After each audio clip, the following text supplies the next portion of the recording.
Meu nome é Helene Vassão, eu sou capelã hospitalar pelo Supremo Concílio da Igreja Presbiteriana do Brasil há 36 anos.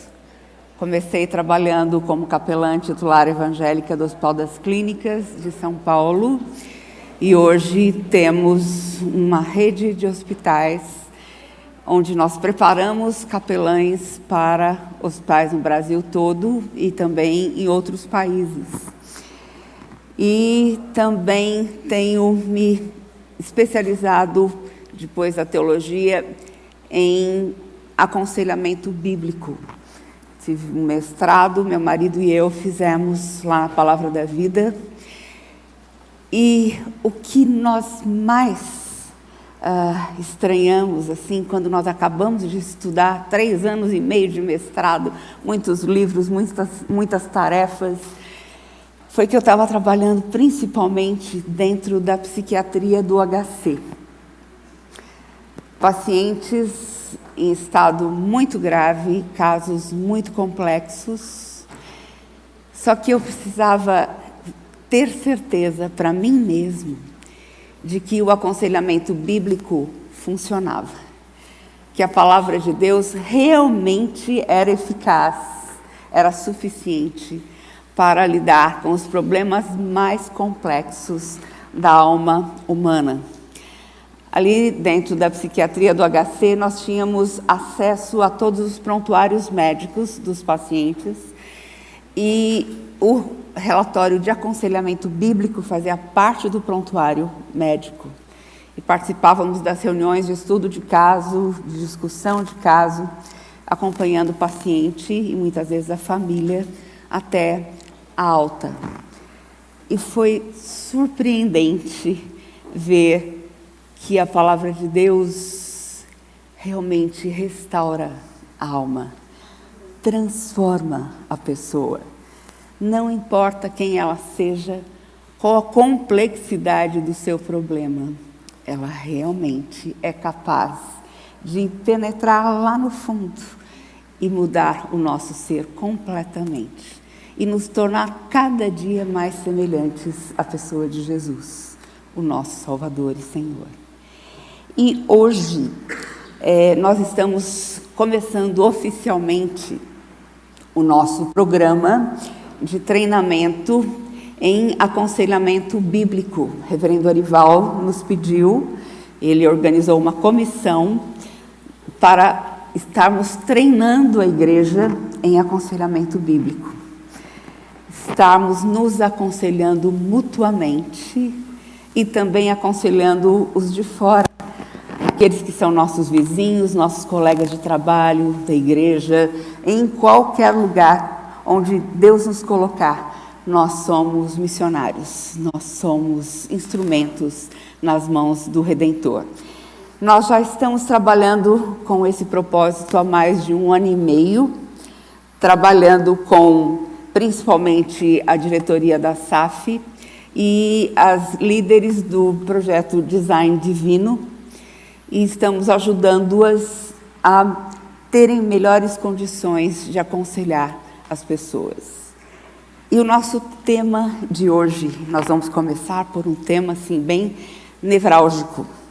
Chama-se aconselhamento bíblico na ideação suicida. Às vezes parece que é um tema assim, nossa, isso não acontece entre os crentes, isso não acontece na igreja. Para que lidar com um tema desses no contexto de uma escola dominical? Isso não é verdade.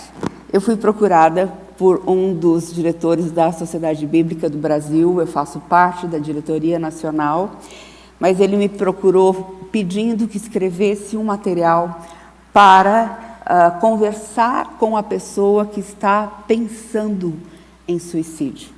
Porque o número está tão alto no Brasil e no mundo que nós precisamos fazer alguma coisa. E baseado na palavra de Deus, eu escrevi Escolha a Vida. Saiu a semana passada e está aqui na livraria à disposição de vocês. E também uma das funcionárias da Sociedade Bíblica produziu razões para não desistir, conversando com adolescentes e jovens.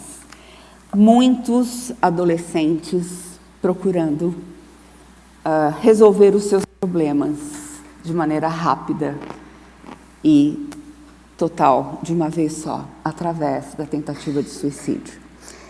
Eu vou mostrar para vocês um pouquinho sobre o que é aconselhamento bíblico,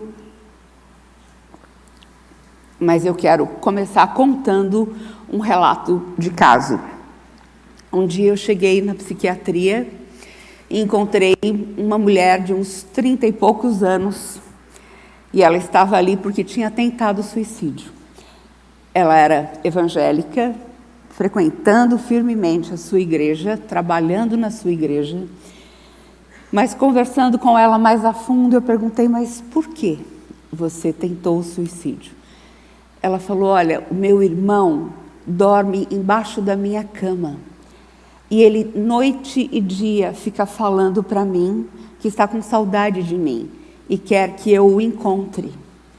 Então, mas fala um pouquinho mais desse seu irmão. E aí, com o desenrolar da história, visitando-a continuamente, todos os dias, dentro do hospital, ela falou, olha, eu estava com 14 anos e a minha mãe saiu para fazer compras. E ela falou, filha, cuida do seu irmãozinho de 3 anos.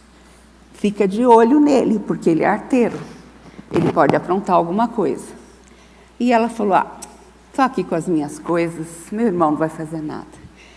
Ela só ouviu quando a porta foi aberta e logo em seguida uma freada brusca.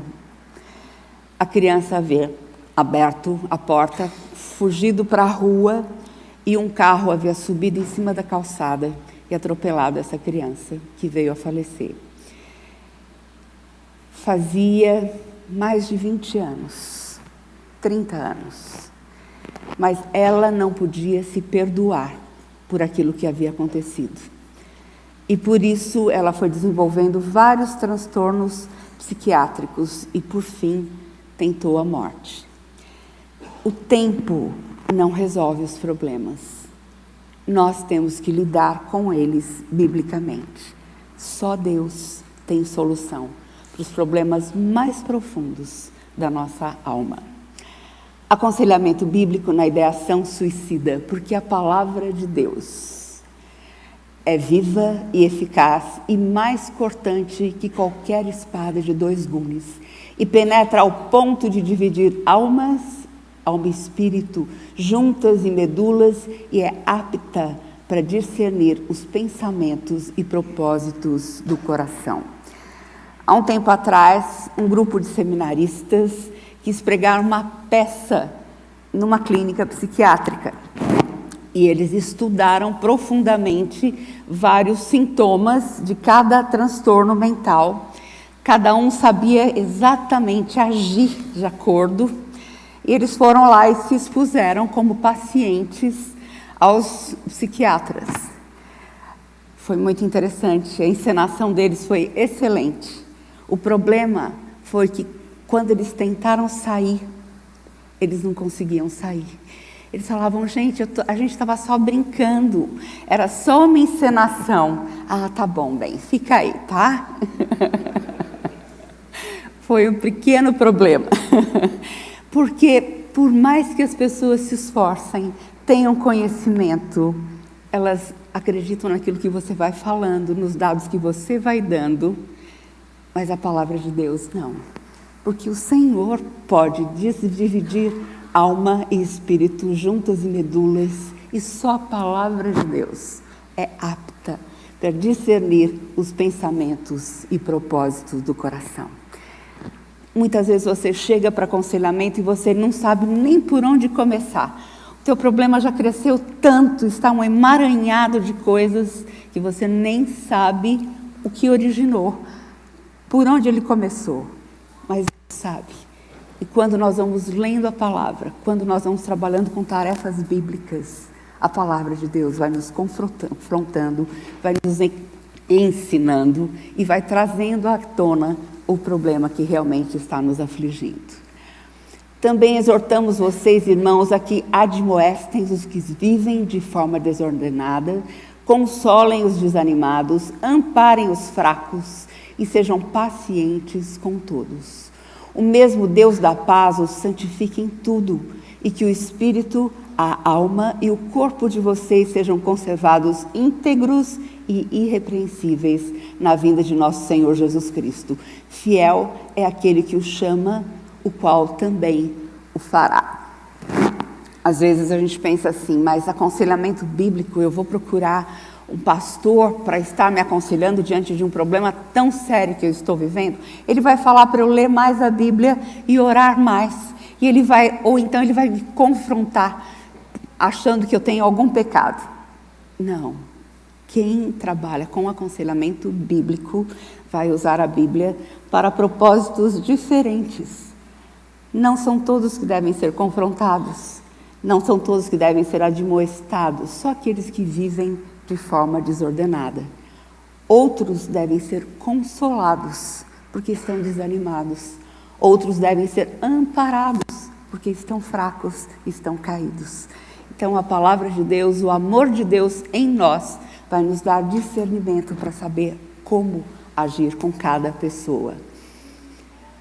Aconselhamento bíblico é centrado em Deus, está saturado de Bíblia e faz uso de uma linguagem sensível às emoções, de forma a ajudar as pessoas para que alcancem a plenitude em Deus, exaltem a Cristo e amem aos outros com alegria e altruísmo. O centro é transformar a pessoa passo a passo, pelo Espírito, no uso da palavra, ao caráter de Cristo. É isso que a palavra tem como alvo. 1 Pedro 1 fala: bendito seja o Deus e Pai de nosso Senhor Jesus Cristo, que segundo a sua grande misericórdia, nos regenerou para uma viva esperança, mediante a ressurreição de Jesus Cristo dentre os mortos, para uma herança que não pode ser destruída, que não fica manchada, que não murcha e que está reservada nos céus para vocês, que são guardados pelo poder de Deus mediante a fé, para a salvação preparada para ser revelada no último tempo. Nisso vocês exultam, embora no presente, por breve tempo, se necessário, sejam contristados por várias provações, para que, uma vez confirmado o valor da fé que vocês têm, muito mais preciosa do que o ouro perecível, mesmo apurado pelo fogo, resulte em louvor, glória e honra na revelação de Jesus Cristo. A prática da fé cristã. Muitas vezes nós lemos a Bíblia, decoramos versículos, mas não usamos todo esse conteúdo tão precioso na nossa vida diária. Nós pensamos que nós temos só que saber mais, mas a Bíblia é o manual do Criador, do instrutor. E quando nós nos guiamos, ela tem resposta para todos os nossos problemas de cada dia. Ele é capaz de resolver, mesmo aqueles mais complexos. Me lembro de um dia ter chegado ao hospital e vejo uma senhora vindo andando pelo corredor e ela está fazendo esse gesto. Ela está se coçando o peito. E eu tento conversar com ela nesse dia, nada, não consigo, ela não se abre. Volto no dia seguinte e ela está do mesmo jeito. O vestido todo amassado, os botões desencontrados, chinelos nos pés, ela arrasta os pés, um semblante caído, cabelo desgrenhado e fazendo sempre o mesmo gesto. E ela está ali internada porque, como última opção, vão tentar fazer uma cirurgia, uma lobotomia, para resolver o caso de depressão dela, que é tão grave que nenhuma medicação fez efeito. E com a proximidade, vamos começando a conversar. Eu falo: Dona Maria, vamos passear lá no pátio do hospital? Fomos até lá. E eu falo: Dona Maria, olha que linda! A grama verde, as florzinhas vermelhas, olha que beleza! E ela fala: minha filha, eu não enxergo cor alguma. Eu vejo tudo em preto, branco e cinza. E, Dona Maria, por que a senhora coça tanto aqui? A senhora tem alguma alergia, algum medicamento, alguma coisa? Não, minha filha, ficou coçando no buraco onde estava o meu coração. Opa, como é que foi isso, Dona Maria? O buraco onde estava o seu coração, quando foi tirado o seu coração? Ah, minha filha, eu era casada, 5 filhos pequenos, e um dia meu marido levou para casa uma moça de 18 anos, amante dele, para morar com a gente. E ele acabou com a minha vida, ridicularizou a minha pessoa, destratou os meus filhos, até que um dia ele colocou a gente na rua. E nessa hora que eu estava saindo com meus filhos, as mochilas deles, totalmente desnorteada, os vizinhos abriram as janelas e falaram: aí, Dona Maria, não é capaz nem de segurar seu marido? Não serve para nada mesmo. A partir desse dia, começou a coçar no buraco onde estava o meu coração. Ninguém tinha respostas, nenhuma medicação, nenhum tratamento de eletroconvulsoterapia deu resultado. Mas no dia que aquela mulher começou a lidar com o seu problema diante de Deus, ela começou a mudar. E eu perguntei para ela: Dona Maria, o que a senhora sente em relação ao seu marido? Muita raiva, muito ódio? E ela falou: não, eu não sinto nada, eu sou indiferente. E eu me lembrei do que um professor meu falava, que indiferença é ódio congelado. Dói tanto, mas tanto, que você tenta congelar as emoções para que não doa mais, para que você não sofra mais. A Dona Maria, à medida que pôde admitir o seu ódio, pôde perdoar o seu marido, porque ela aceitou a Cristo como Salvador, ela começou a ser mudada. Seu coração começou a ser transformado. E eu me lembro de um dia de estar voltando com ela para o pátio do hospital, e ela falou: olha, florzinhas vermelhas, que coisa linda. Ela havia começado a enxergar novamente as cores. A palavra de Deus vai além de qualquer recurso.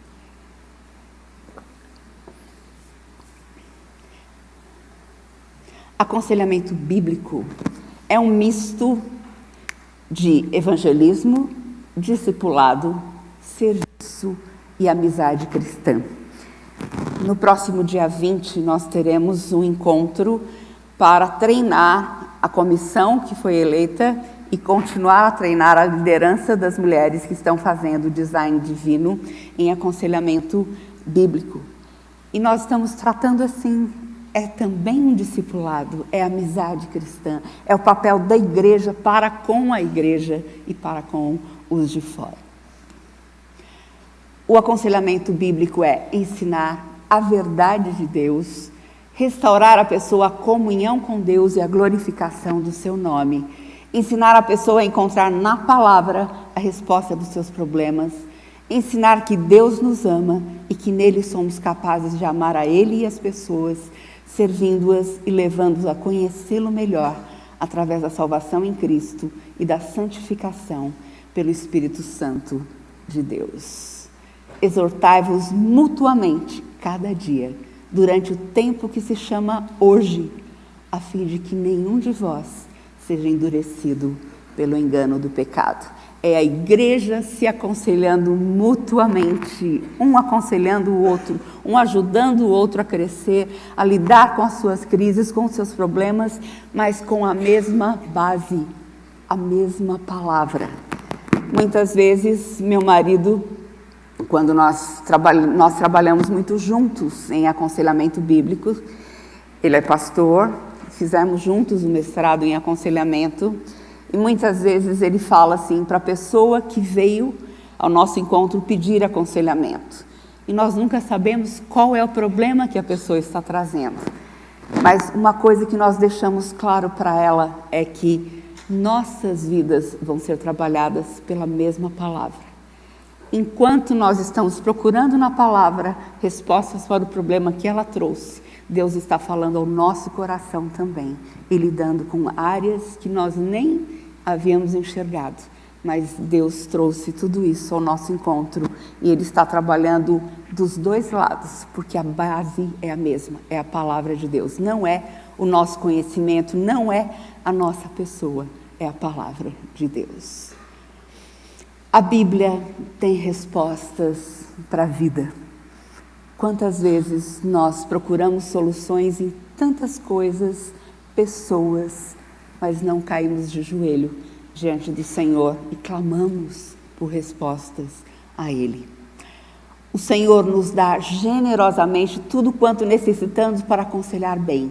Ele nos ensina a tratar as pessoas com o amor sábio, que é capaz de perscrutar cada faceta da condição humana. O aconselhamento é aquilo que define a igreja, os estagiários do maravilhoso conselheiro. O cuidado e a cura das almas é um componente do ministério integral da igreja, de acordo com a Bíblia. Bem-aventurado o homem. E a gente vai lendo Salmo 1, e eu só peguei trechinhos. Mas ele acaba falando que o prazer está na lei do Senhor e a folhagem não murcha. Todos nós passamos por problemas, por crises as mais diversas. Eu trabalho hoje muito mais com pacientes em cuidados paliativos, isso é, pacientes em final de vida, onde o prognóstico foi fechado, o paciente tem no máximo 6 meses de vida, e nessa etapa surgem todos os conflitos familiares, pessoais, falta de perdão, coisas que ela deixou lá no passado, não resgatou. E nessa hora a gente vai vendo como a palavra de Deus vai confortando a sua alma, vai lidando com os conflitos e vai trazendo paz e esperança. E vai trazendo a ela a certeza de que ela vai morar no céu. Isso traz uma paz que excede todo entendimento. Não é tirar o sofrimento, mas é encontrar com o Senhor no meio do sofrimento. Ser confortado pelo Senhor em meio ao sofrimento. A folhagem não murcha nem nos momentos difíceis. Passamos este mês de setembro, que é o mês de prevenção ao suicídio, e eu quero mostrar para vocês alguns dados. No mundo, mais de 800 mil suicídios foram registrados em 2016. Na verdade, 883 mil suicídios no mundo. No Brasil, 8ª posição no ranking de países com maior incidência de suicídios. A China e a Índia têm cerca de 50% do número de suicídios do mundo. Uma coisa interessante que eu encontrei em alguns livros: quem quer se matar não quer terminar com a vida, quer terminar com a dor. Dói tanto, mas dói tanto que a pessoa quer fugir daquilo e ela só vê na morte uma maneira de fugir, de acabar com tudo de uma vez. A cada 40 segundos uma pessoa pratica o ato, a cada 3 segundos uma pessoa tenta contra a própria vida. Isto quer dizer, uma pessoa tenta entre 10 e 20 vezes o suicídio até conseguir. Então são inúmeras tentativas. 4 tentativas não conhecidas para cada uma registrada. Nos Estados Unidos, a coisa é pior ainda, 10ª causa de morte. O vale da sombra da morte pode ser poderoso, pessoal e dolorido. Nós temos amigos preciosos e familiares que sentem que não há saída para eles, a não ser se ferindo a si mesmos. Jesus é o grande pastor que pode nos conduzir nos vales escuros. A palavra nos confronta no mais profundo de nosso desespero humano com o restaurador evangelho de Jesus. Nós somos chamados a ministrar a esperança para os feridos. Infelizmente, nós temos visto que suicídios não têm ocorrido só no meio secular. Ultimamente, temos visto vários pastores que cometeram suicídio.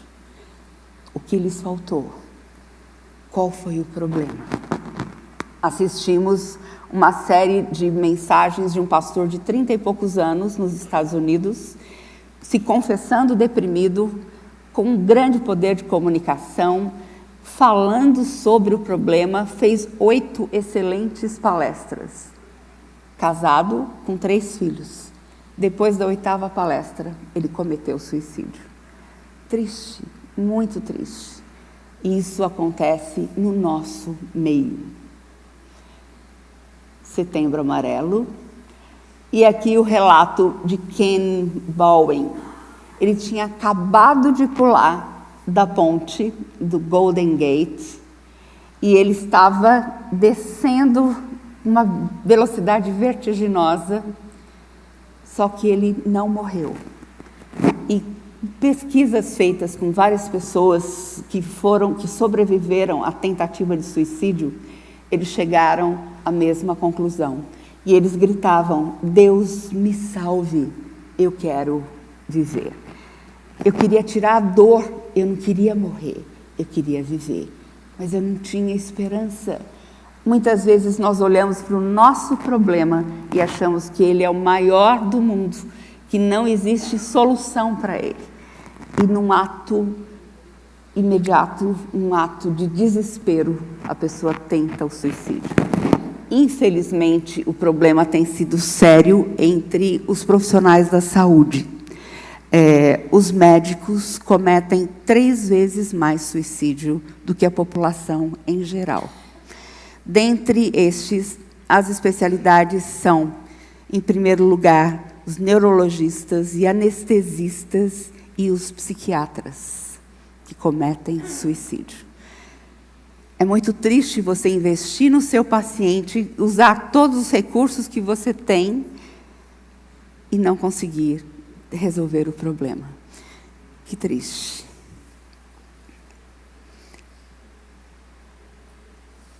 Vamos falar em diversos fatores que conduzem ao suicídio.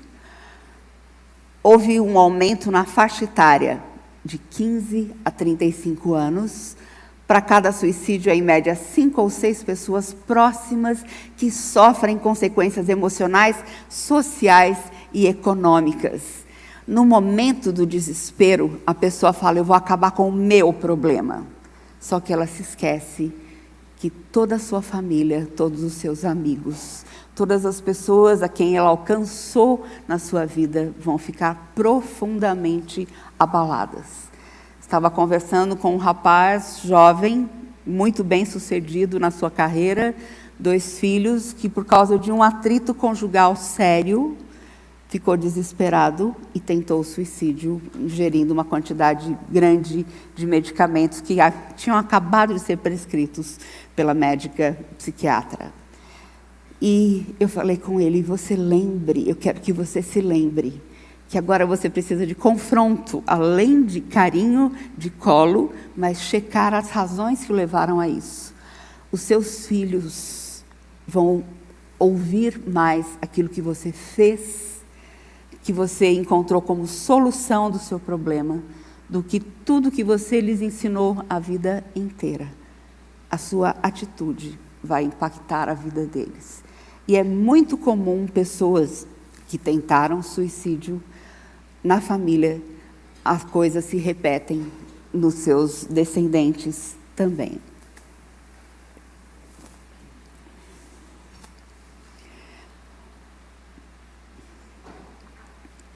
Suicídios por faixa etária e o número de pessoas com mais de 60 anos, principalmente solitárias, tem crescido bastante. Um amigo meu fazendo a sua tese de doutorado em psiquiatria no Japão, ele é japonês, ele foi a um local onde mais se comete suicídio, que é um terminal ferroviário. E ali ele ia entrevistando cada pessoa que chegava ali para cometer o suicídio e ia evangelizando também essa pessoa. tese dele ficou maravilhosa e, graças a Deus, muitas pessoas nunca cometeram o suicídio depois daquela experiência. Mas um fato horrível que ele nos trouxe foi que muitos pais sanseis, niseis, vão trabalhar no Japão, levam toda a sua família para lá, mas as crianças, a esposa, não estão adaptados à cultura, não sabem a língua e elas se sentem totalmente excluídas, sofrem bullying na pré-escola. E a tentativa de suicídio de crianças de 4 e 5 anos no Japão tem sido enorme, usando material de limpeza para tentar tirar a sua vida. Vejam como a situação é muito grave. Aqui por estado, e nós vemos aqui Boa Vista ganhando de todo mundo, mas também Florianópolis e Porto Alegre com números muito grandes de suicídios. Nós pensamos que o número se refere àquela pontinha, é a ponta do iceberg, porque começa aqui embaixo, começa com um pensamento. A minha vida não tem mais solução mesmo, meus problemas são tão graves que eu não sei mais o que fazer, não tenho para onde correr, ninguém vai conseguir me ajudar. E daí a coisa vai progredindo até chegar lá em cima na tentativa de suicídio, esse número de pessoas atendidas em pronto-socorro. O que nós vemos na pessoa que está abalada por sofrimentos muito grandes é que as lentes da vida ficam distorcidas, ficam embaçadas. E isso nós vemos muito na pessoa deprimida. Ela enxerga todas as coisas de maneira distorcida. Ela se sente um zero à esquerda. Ela acha que ela nunca vai conseguir sair daquele problema, que a coisa é grande demais e não tem solução. São mentiras que a pessoa conta a si mesma, alimenta esses pensamentos, mas que Satanás usa essas brechas para fermentar ainda mais. Não existe outro lugar a não ser a palavra para corrermos para ela. Lembro de estar atendendo uma médica internada numa clínica psiquiátrica e eu perguntei: você já pensou em suicídio? Ela falou: pensar para quê? Eu já estou morta. Na cabeça dela, a vida dela já tinha acabado. Quando procuramos por estabilidade emocional em pessoas ou na nossa reputação, mais do que em Deus e na sua glória, a depressão toma conta de nosso ser. Ela pode ter fatores biológicos, mas um importante fator emocional e espiritual pode estar fortemente atrelado à sua causa. O aconselhamento bíblico não descarta a medicina, de jeito nenhum. Cada pessoa que eu recebo para aconselhamento e vejo nela, depois de fazer um bom levantamento de dados, que podem haver causas orgânicas, eu peço que ela vá ao médico, faça todos os exames e depois de medicada, ela volte também. Medicações psiquiátricas também são necessárias em vários casos. E a pessoa muitas vezes não consegue reagir antes de 15 dias de estar tomando a medicação psiquiátrica. Ela não consegue levantar a cabeça. A gente só cuidava de casos muito difíceis. E eu me lembro de uma senhora, quando ela ficava muito deprimida, a psoríase tomava conta do corpo todinho dela, até o último pedacinho de couro cabeludo. E ela ficava sempre com o semblante caído, olhando para baixo. E a gente ia orando, conversando com ela, demonstrando carinho, tocando o seu ombro devagar. E dia a dia ela ia melhorando. E nós cantávamos para ela, repetíamos os versículos, e o semblante dela ia clareando, a psoríase ia diminuindo. E ela era capaz de começar a ouvir, entender e aplicar a palavra à sua vida. O temor do Senhor prolonga a vida. Quando nós confiamos nele, ele faz coisas lindas, maravilhosas em nós e através de nós, para a glória do seu nome. Causas para o suicídio. São muitos fatores. Quando eu comecei a escrever, eu foquei em depressão. E daí a Sociedade Bíblica me devolveu o livro e falou, não, nós queremos que você observe múltiplos fatores, porque são muitas as possibilidades para que você possa escrever e alcançar o maior número possível de pessoas. Por que uma pessoa se mata? Primeiro, problemas, doenças mentais, transtornos mentais. Segundo, causas sociais, desemprego, perda de status socioeconômico. Eu tenho feito palestra para os capelães das Forças Armadas a cada 2 anos, e eles têm relatado que, principalmente alguém que está lutando para galgar postos mais altos na área militar, ele faz de tudo, ele se esforça muito, ele chega lá em cima, quando ele alcançou o pico, a posição mais alta que ele pode alcançar, a vida perdeu a graça. Ele não tem mais por que lutar. E o número de pessoas que cometem suicídio, de uma bala na cabeça, é enorme. Nós somos capelães também do Hospital Cruz Azul, que é da Polícia Militar e seus familiares. E um pedido, um clamor que eles nos fizeram no fim do culto que nós estávamos dirigindo foi, por favor, nos ajudem, porque a cada 15 dias um policial militar comete suicídio. A cada 15 dias, em São Paulo, um policial militar comete suicídio. Nós atendemos uma criança de 9 anos no hospital. Os pais policiais militares, o pai chegou em casa, desesperado, e deu um tiro na cabeça da esposa, na cabeça da filha, e cometeu suicídio. A esposa faleceu, ele faleceu, mas a filha sobreviveu. Com 9 anos de idade, imagine o que se passou pela cabecinha dessa criança e como foi difícil de lidar com ela. Gente, o mundo está clamando por socorro, clamando por ajuda. Eu nunca falei em tantos congressos médicos como nesses últimos 2 meses. Estou falando em 9 congressos médicos. E o meu tema é espiritualidade e saúde. Impressionante a abertura deles. Fui falar num congresso em Bauru, da Unimed, um congresso de cuidados paliativos, e eles me deram meia hora para falar para o público em geral, eram 400 profissionais da saúde do mundo inteiro, mas depois eles deram 4 horas para um workshop sobre espiritualidade. Eles limitaram em 50 vagas, foram 100 pessoas e não tinha lugar para eles se sentarem.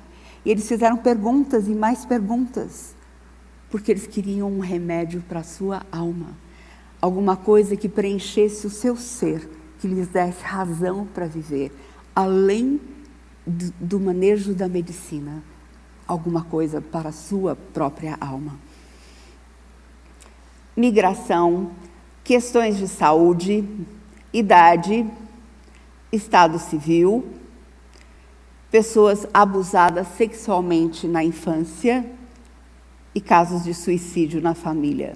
Outros fatores familiares, problemas interpessoais, rejeição, perdas, problemas no trabalho como demissão, aposentadoria, mudanças na sociedade, vergonha por causa de falência, de vícios que ele não consegue controlar, perda da esperança e da fé no futuro, desamparo e falta de controle, sentimento de inutilidade, dificuldade no enfrentamento do estresse, histórico de comportamento agressivo contra outros. E na Bíblia nós também encontramos algumas pessoas que cometeram suicídio, como a pessoa de Jó, que não cometeu suicídio, várias pessoas que pediram para si a morte, como Jó, que não queria nem ter nascido, Moisés, que pede para si a morte diante de um povo tão grande e problemático para cuidar, Elias, quando foge para dentro de uma caverna, depois de um grande feito contra os profetas de Baal, e Elias vai se afastando diante de uma ameaça de Jezabel. Jeremias e os cristãos em geral também podem se deprimir a ponto de querer morrer. Os suicídios na palavra aparecem em vários casos, no caso de Saul, Aitofel, Judas. Agora, o que nós vamos fazer para ajudar a lidar com tudo isso? E as pesquisas científicas dizem que a religiosidade e participação em atividades religiosas são um fator de proteção ao suicídio. Proximidade com a família, percepção otimista da vida, gravidez e maternidade. Quando a pessoa está grávida, ela tem sonhos, ela está esperando o seu bebê. Ou quando tem filhos pequenos, ela também tem mais uma razão para tentar resolver os seus problemas sem afetar os seus queridos. Quais são os sinais de alerta? E, gente, isso você pode ficar de antena ligada na sua vizinhança, com pessoas da sua família, no seu trabalho, na sua escola, porque você pode ajudar a salvar a vida de uma pessoa. Ideação suicida. Tem uma pesquisa aqui que mostra as causas, as falas das pessoas, mas é muita coisa e eu vou passar à frente e pegar só algumas das frases. Quando a pessoa começa a falar assim, nossa, meu problema é tão grande, eu queria fugir dele de alguma forma, eu preferia estar morto. Eu não posso fazer nada, eu não aguento mais, eu não sei para onde correr.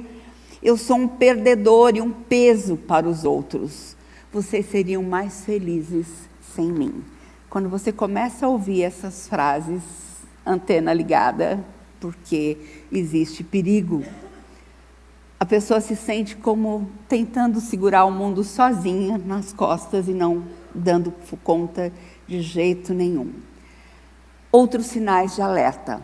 Conversa sobre suicídio em geral. Expressões como, eu gostaria de nunca ter nascido. Preocupações com a morte, doenças mortais, cemitérios, últimas vontades, funerais.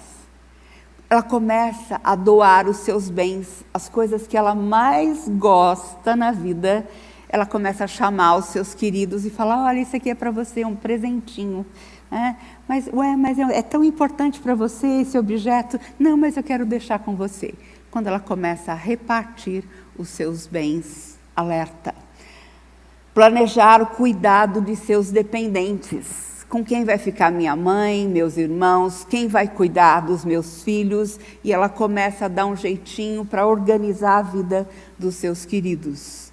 Mudar hábitos de alimentação, sono ou aparência pessoal. Uma pessoa que nunca ligou para a aparência pessoal, de repente compra uma roupa de grife, dá uma desfilada, tal, o que aconteceu? Mudou totalmente o comportamento dela.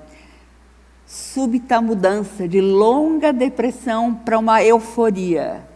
Fique mais alerta ainda, quer dizer, a coisa foi resolvida na cabeça dela. Ela descobriu como ela vai fazer e por isso mudou o ritmo de vida dela. Afastar-se de pessoas queridas e de atividades favoritas. Ela vai se isolando aos poucos. Não ter medo da morte, expondo-se a riscos. Viver é a melhor opção sempre. O aconselhamento bíblico na restauração da vida. Primeira coisa que a gente tem que fazer é acolher essa pessoa.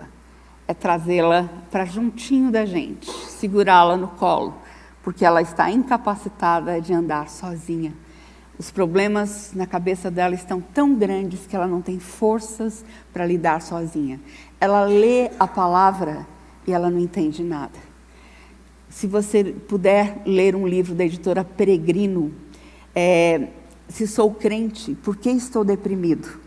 É muito interessante porque é escrito por um pastor conselheiro bíblico, líder de uma denominação que entra numa depressão profunda por algum fato.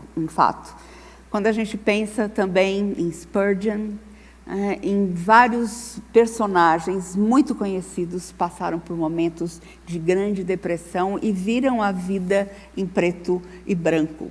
Então, invista tempo em ouvir a sua história com carinho e preste atenção nas causas dos seus desapontamentos. Quando a pessoa procura ajuda, ela começa a abrir o coração e falar onde dói. Muitas vezes a gente passa um pelo outro na igreja e pergunta, tudo bem por aí? Tudo bem, né? Só que a gente não para ouvir. A gente não para dar atenção realmente à pessoa. Se a gente parar um minutinho mais, vendo o semblante dela, a gente vai falar, as coisas acho que não estão tão bem com você, né? Você quer conversar um pouquinho? E, gente, quantas coisas poderiam ser resolvidas se nós pudéssemos acolher assim os nossos irmãos. Mantenha-o seguro. Consulta médico psiquiatra, a medicação. E lembrando que só porque a pessoa começou a tomar uma medicação, ela já está segura? Não. Uma medicação psiquiátrica demora, em média, de 15 a 20 dias para alcançar o seu potencial. Então, nesse tempo, a pessoa está ainda bastante vulnerável e precisa de muito cuidado. Fique em contato diário. Passa um WhatsApp, telefona, dá uma chegadinha na casa da pessoa e coloque o pessoal da família ao redor dessa pessoa também. Olha, fique atento, né? Essa pessoa não está bem. Vigie de perto. Eu tenho chegado, infelizmente, a setores psiquiátricos onde os pacientes em risco de vida estão colocados em enfermarias em frente ao posto de enfermagem e chego lá, está um turbilhão de correrias, uma emoção violenta entre todos os profissionais ali, porque o paciente conseguiu cometer o suicídio com uma blusa amarrada no chuveiro. E ela está dentro de um setor psiquiátrico sob supervisão. Então, temos que cuidar de todas as maneiras, tirando da frente dela qualquer objeto que seja perigoso. Ajude-o a ficar conectado com outros. Dê tarefas para ela ajudar a cuidar de outras pessoas também. Ajude-o a confiar em Deus como seu melhor amigo, em sua palavra e direção e a esperança para a sua vida na resolução dos problemas. Falar é a melhor solução. Não fique sozinho com seus problemas, com as suas dores. Converse com um irmão, converse com uma irmã, busque ajuda, busque socorro. Procure por soluções a longo prazo. Veja se ele está seguro e ofereça esperança através do Evangelho. Vamos abrir as nossas Bíblias em Romanos 14, versículo 4. Romanos 14, versículo 4.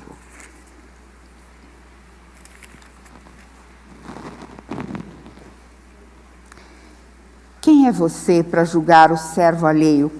Para o seu próprio dono é que ele está em pé ou cai, mas ficará em pé, porque o Senhor é poderoso para o manter em pé. Muitas vezes nós julgamos as pessoas. Nós falamos, nossa, o problema não é tão grave assim. Se fosse comigo, eu reagiria de uma forma ou de outra. Cada pessoa tem uma estrutura diferente.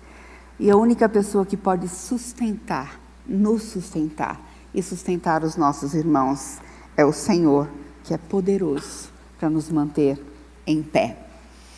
Agende visitas pessoais a Ele 2 vezes por semana e contatos diários até que Ele esteja mais estável. Em aconselhamento, comece a examinar os ídolos do coração. O que tem por trás de tudo isso que tem feito com que Ele esteja perdendo a vontade de viver, perdendo a esperança. Não acontece de uma hora para outra. Os pensamentos, vão crescendo, vão tomando conta e vão alimentando a ideação suicida. O aconselhamento bíblico, muitas vezes, é ajudar a pessoa a se encaixar na vida de novo. É empurrá-la, é conduzi-la, é abraçá-la, é caminhar com ela no tempo que ela não consegue andar sozinha. Ajude-o a identificar o que acha que são as suas necessidades não preenchidas. E se ela fala assim, não vale a pena viver por causa de tal coisa. E aconselhe segundo a perspectiva de Deus.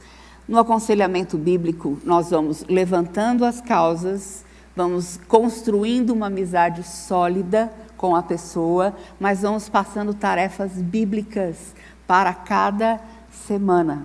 Então, ela tem que trabalhar em cima daqueles textos bíblicos. Uma pessoa muito deprimida não consegue trabalhar além de um versículo por dia, talvez, ou por semana.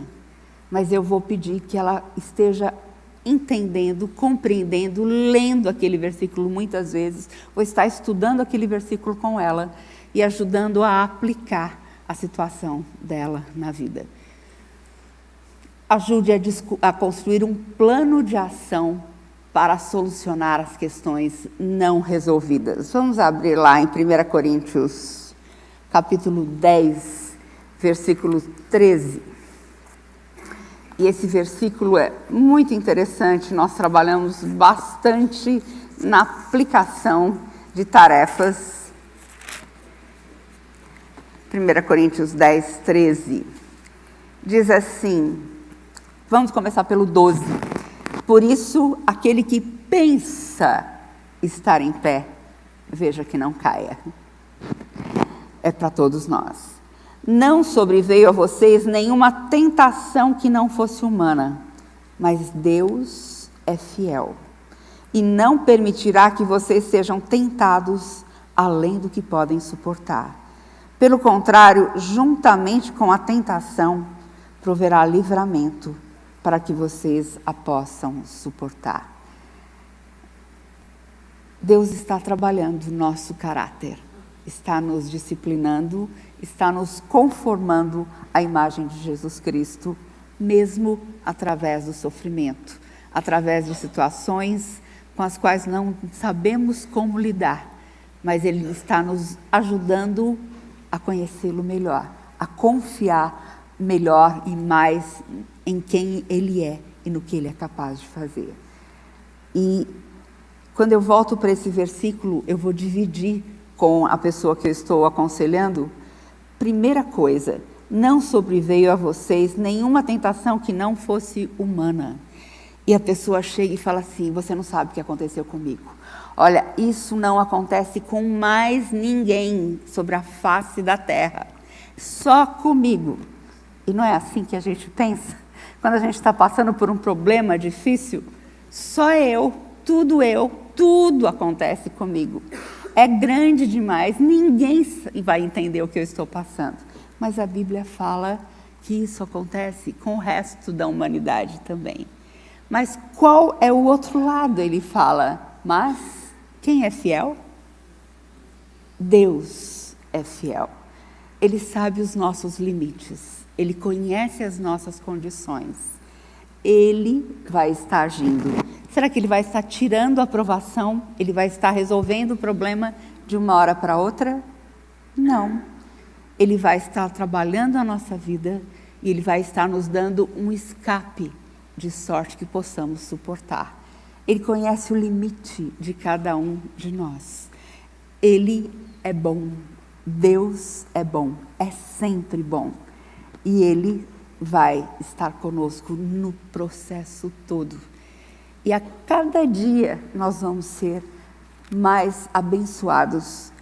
2 Coríntios 1 fala sobre o Deus de toda consolação, que nos conforta em toda angústia. E Ele não para por aí. Ele fala, para que possamos confortar pessoas que passam por qualquer tipo de tribulação. Quando nós passamos pelas aflições, nós somos confrontados com a nossa pequenez, com a nossa inabilidade, incapacidade de resolver os nossos problemas e nós nos apegamos cada vez mais ao Senhor. Nós cavamos mais fundo na palavra de Deus. Nós conhecemos o Senhor mais de perto. Nós crescemos, nós amadurecemos.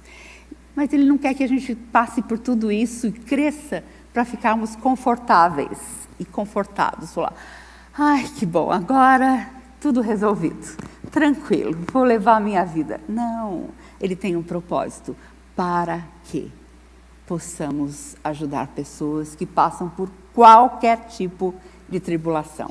Você não precisa ter usado drogas, álcool, se metido em prostituição ou em outros problemas para poder ajudar pessoas que estão passando por esses mesmos problemas.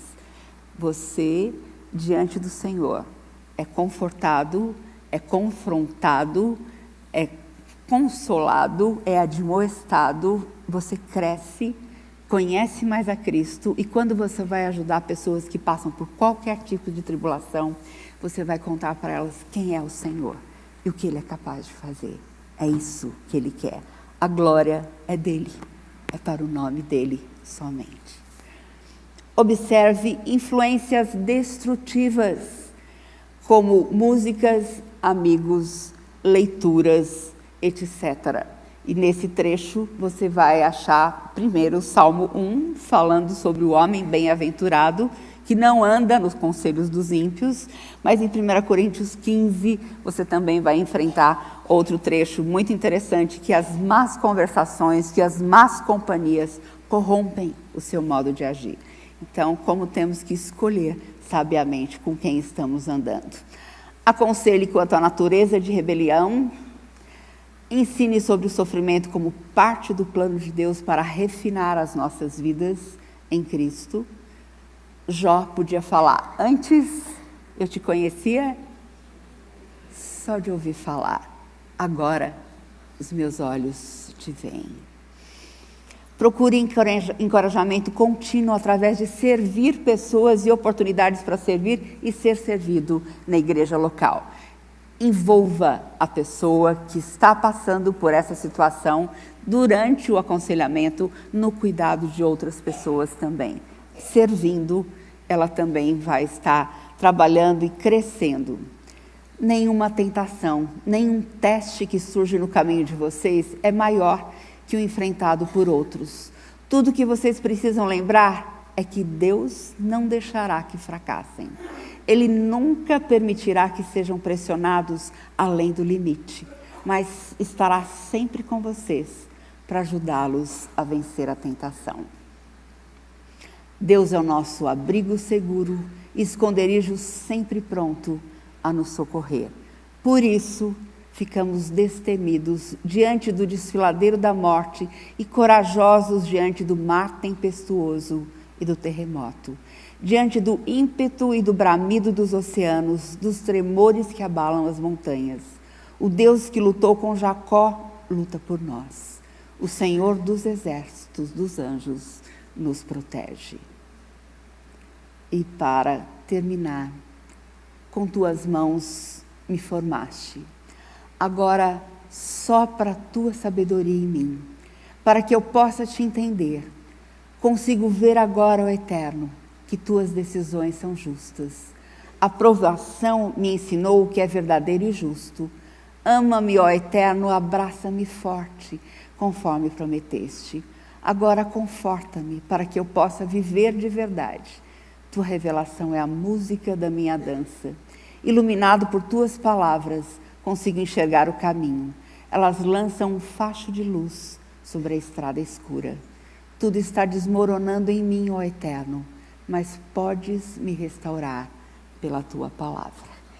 Que nós possamos ter essa certeza, convicção que a palavra de Deus restaura as nossas vidas. Ela lida com qualquer área de problema, para a glória do nome do Senhor, para crescimento nosso, para sermos bênção na vida de muitas pessoas. Quero sugerir que você leve esses livretos depois que a igreja comprou e estão na livraria, e que você dê para uma pessoa que você tem visto que está passando por um vale escuro, que você possa estar sendo usado por Deus para levar conforto, esperança e evitar que ela caia em laços de morte. Vamos orar. Pai, eu não sei o que cada um dos irmãos e irmãs tem passado no seu dia a dia, mas como é bom saber que o Senhor sabe. O Senhor conhece as nossas lutas, as nossas necessidades, conhece tudo que atormenta o nosso coração. E nós somos tão frágeis, mas nós queremos confiar no Senhor, andar no Senhor, na Tua Palavra, porque o Senhor, a Tua Palavra, é luz para o nosso caminho. É aquela que ilumina a nossa vida, que nos sustenta, que nos dá forças e alegria para viver. Faz da nossa vida uma vida nova, fortalecida pelo Senhor, pelo Teu poder, para que sejamos bênção numa sociedade tão corrompida, tão morta de fome de relacionamento com o Senhor. Que nós sejamos luzeiros nesse mundo, sal e luz na terra, para que o Teu nome seja glorificado por muitos. Em nome de Jesus. Amém. Nós estamos lendo para nos preparando a igreja, teologia do aconselhamento bíblico. Então, tarefa para o pessoal que está sendo treinado, para depois ajudar a treinar toda a igreja com esse propósito de aconselhamento bíblico. Deus abençoe a sua vida. Muito obrigada.